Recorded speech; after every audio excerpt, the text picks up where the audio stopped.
Hello guys, അപ്പോൾ ഇന്ന് വന്നിട്ട് നമ്മൾ ട്രൈ ചെയ്യാൻ പോകുന്ന പാർലെ പ്ലറ്റീനയുടെ ഹൈഡ് ആൻഡ് സിക്ക് Milano collection choco and hazelnut centre filled biscuits ആണ്. അപ്പോൾ ഇത് വന്നിട്ട് വെജിറ്റേറിയൻ ആണ്. സോ ഇത് വന്നിട്ട് നമുക്കായത് 40 റുപ്പീസാണ് 460 ഗ്രാം. അപ്പോൾ ഇത് നമുക്ക് ഓപ്പൺ ചെയ്ത് നോക്കാം. നമുക്ക് ഇതുപോലത്തെ മൊത്തം 6 പാക്കറ്റാണുള്ളത്. നമ്മുടെ ഡാർക്ക് ഫാൻറ്റസി ഒക്കെ പോലെ തന്നെ 6 പാക്കറ്റാണുള്ളത്. അപ്പോൾ നമുക്കിതൊന്ന് പൊടിച്ച് കഴിച്ച് നോക്കാം. നമ്മുടെ ഈ മാർബിൾ കേക്ക് പോലത്തെയൊക്കെ ഒരു ഡിസൈനാണ്, ചോക്ലേറ്റ് ഹേസൽനട്ട് അങ്ങനെ ആയിരിക്കാൻ. അപ്പോൾ നമുക്കൊന്ന് ട്രൈ ചെയ്ത് നോക്കാം.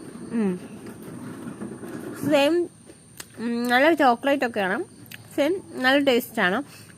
ചോക്ലേറ്റ് ഫ്ലേവറാണ് കുറച്ചുകൂടെ മുന്നിട്ട് നിൽക്കുന്നത്. ഹേസൽനട്ട് ഫ്ലേവർ ചെറുതായിട്ടേ ഉള്ളൂ. അപ്പോൾ നിങ്ങൾക്ക് എൻ്റെ ചാനൽ ഇഷ്ടപ്പെടുവാണെങ്കിൽ എൻ്റെ ചാനൽ ഒന്ന് സബ്സ്ക്രൈബ് ചെയ്യണേ. അതോടൊപ്പം ആ ലൈക്ക് ബട്ടൺ കൂടി ഒന്ന് ക്ലിക്ക് ചെയ്യണേ. അപ്പോൾ പുതിയൊരു വീഡിയോയുമായി പിന്നെ കാണാം.